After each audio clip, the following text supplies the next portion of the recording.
you like my phone case? Oh my gosh, thank you so much. I actually made it myself, and today I'm going to tell you all about my sparkly flip phone case. These things were just trending all over social media, it seems, and I decided to make one myself whenever I got some of this fabric for my birthday. So today I'm going to be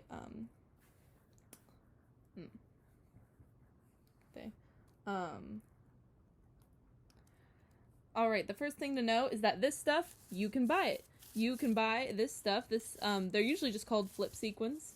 They come in a variety of colors. This one is rainbow and then silver on one side, but there's literally no end to the amount of colors that are available. The only problem, well, there's actually two problems. The problems are that, one, it might be difficult to find, depending on where you are and what fabric stores and places you have access to, and two, this stuff is expensive. I only got this fabric because it was in a remnant that was on sale for, I believe the whole thing cost like $30.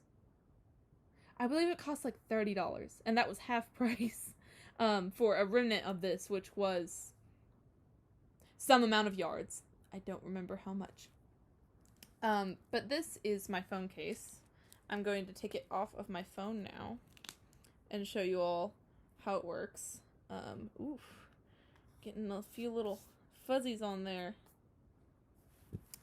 Okay, so this is the phone case, and really all I did was I cut out a piece of this fabric, I cut out a little hole, and I hot glued it to the back of this case. But it gets a little more complicated than that, especially if you want a good case that is long lasting.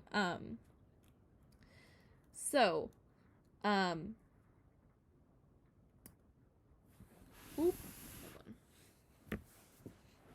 Hold on.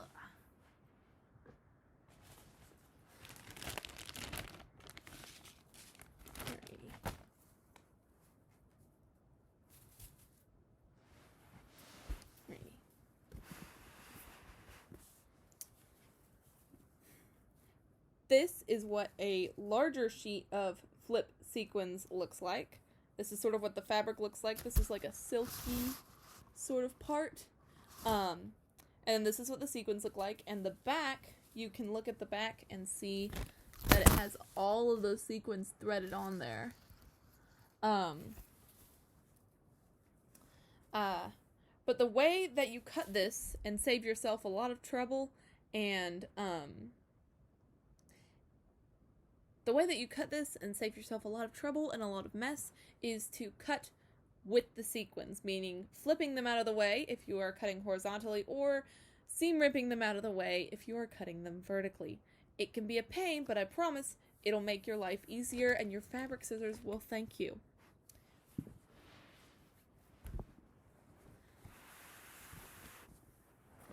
Alrighty.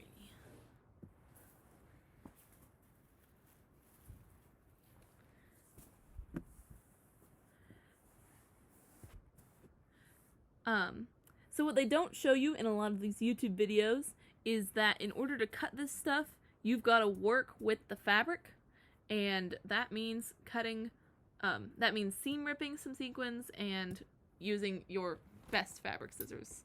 No, what am I thinking? In order to cut this fabric, you've got to work with the fabric.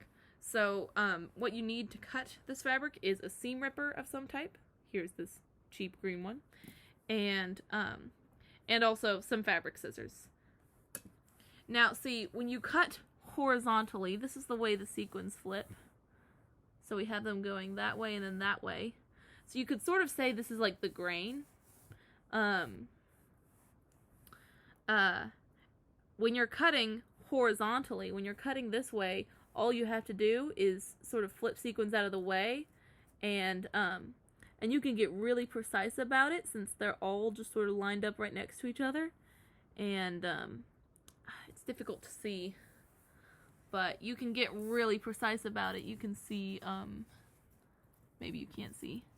Right there, you can see there's a line. And if I go for a long time, I can flip all the sequins out of the way. And you might be like, why would I want to do this? Well, this I did not cut doing anything special. I just took my fabric scissors and went for it. And there were tiny shards of plastic everywhere. It was a complete mess. It will not be as messy if you work with the fabric. And you will save your fabric scissors too, which I'm sure took a bit of beating as I cut through all of these essentially plastic shards. And if you can see here, it's going to make your project a lot nicer because there's like these little like half-cut pieces of sequin that don't necessarily flip right. And I haven't ripped them out just because I don't want to ruin the integrity of this case, because these things aren't necessarily made to last, but we'll get to that in a moment. So like I said, you're just going to want to pick a line and then flip them all out of the way, and that's how you cut horizontally. I'm not actually going to cut anything because I believe I was going to use this for another sensory board. I love just putting these things on cardboard and giving people the opportunity to just play with it, as most people want to do. When you're cutting vertically, though, that's the hard part. So when you're cutting vertically, you basically want to seam rip out all the sequins out of the way of that you need to cut. It can take quite a while, but I promise it will be worth it. So I'm going to do a little bit of demonstration and attempt to show you. So the sequins, when they're going vertically, they're not all in a grid. They're sort of in like a hopscotch-like formation where you have like 2 sequins and then 1, and then 2 sequins and then 1. And that is sort of how you're going to want to rip it. So I'm going to choose these first 2 yellow sequins to start with, because, and you want to get, you want to use that seam ripper and get underneath the little threads that are holding the sequins in place. And it can take quite a while, but I promise it'll make the project look so much better.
Alrighty, so you can see here that, you can barely see here, these are some of the sequins that I have ripped off. And I'm not going to do an entire line, but you can see the start of my line right here. Maybe, if everything will cooperate.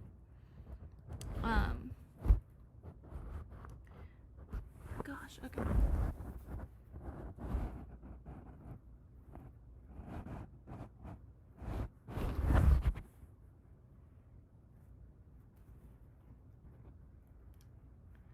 Alrighty, so right there, you can barely see it because of the way that these sequins are.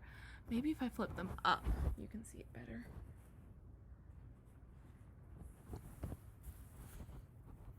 Alrighty, so right there where my finger is, you can barely see it because I'm not going to do an entire line because I don't actually need to cut this. But there's the beginning of a little indentation, and you just continue ripping all the way down. It does take a while, but I promise you, it is so much better for the fabric and for your scissors and for your projects.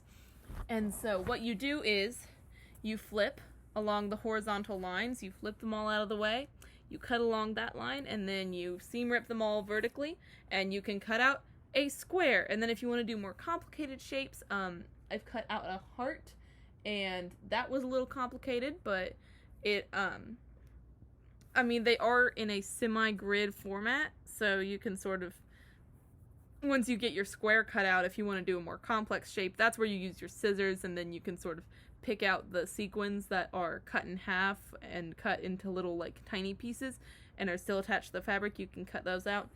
And there is on the back you can also try, of course it's black, so it's not it's got like a sort of like what is it, tweed pattern, tweed like feeling on here, and you can take the individual threads on each line of sequins and try to pull them up, but I found that this sort of ruins the structure of the fabric a lot more than just ripping them off from the top.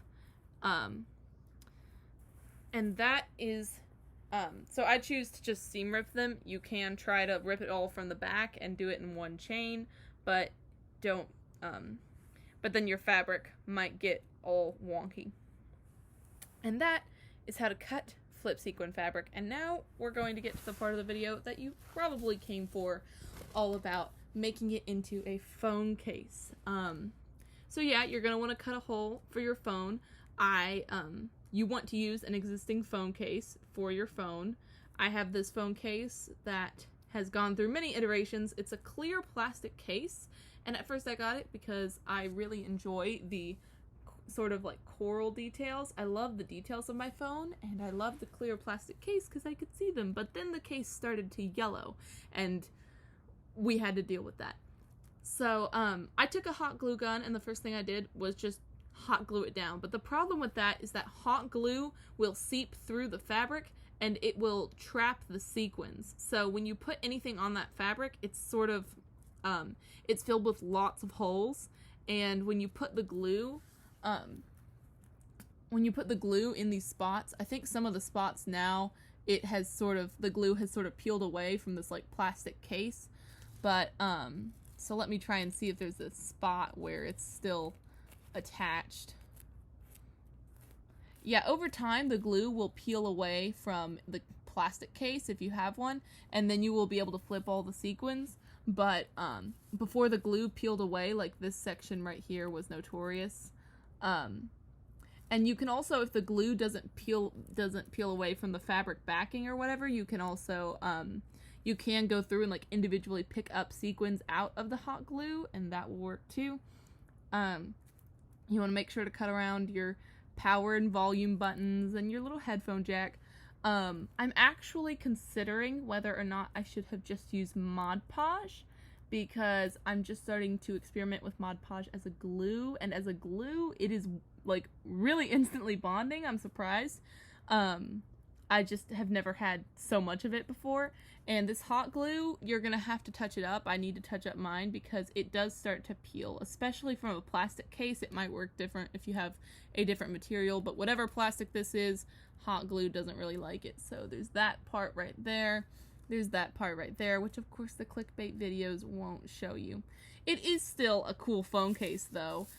Putting this thing in your pocket, you sort of learn, if it's in your back pocket, you sort of learn to like spread your fingers out as you slide it in, and then sort of like push against the pocket and pull up, so that way you aren't like, your pocket will end up not being completely flat. And I don't recommend using this case if you're gonna be putting your phone in a super tight pair of jeans, but I don't have a super tight pair of jeans, so it works fine for me. The sides are always gonna be a little wonky, especially if you're like me and you just sort of go at it hardcore. I would also recommend Mod Podge to seal in the sides, because this little, it will fray this little black strand right there. I need to cut that off, and I'm considering going around the edge with Mod Podge, which I haven't yet. But you do basically just hot glue a piece of fabric down like this. This fabric can be kind of expensive, so I recommend looking for a remnant or some sort of a discount on it. And when you do get it, save it, conserve it as much as you can, because it's expensive. But it is super cool. If you want to make this, there's basically just cut out a square, cut out all your holes, hot glue it on, and ba-bam. But if you want to make it actually durable, I do recommend using Mod Podge, and also making sure, like I need to, but I don't want to, but I will in the next few days, touch up some spots of the phone case. That is it. Yes, this 5-minute crafts does work. You can decide how much effort you put into it. And yes, it is very fun to play with. I love having this while I'm waiting for things. I don't even have to be on my phone. I can just be flipping the sequins. And if you want to get really particular about it, you can carry some sort of a little tool in your pocket. Maybe not a seam ripper, that would be weird. But you can carry some sort of a tool in your pocket, and you can make sure to flip over all those little buggers that just never flip. Thank you so much for watching this video, and share your experiences with a Flip Sequin phone case in the comments below.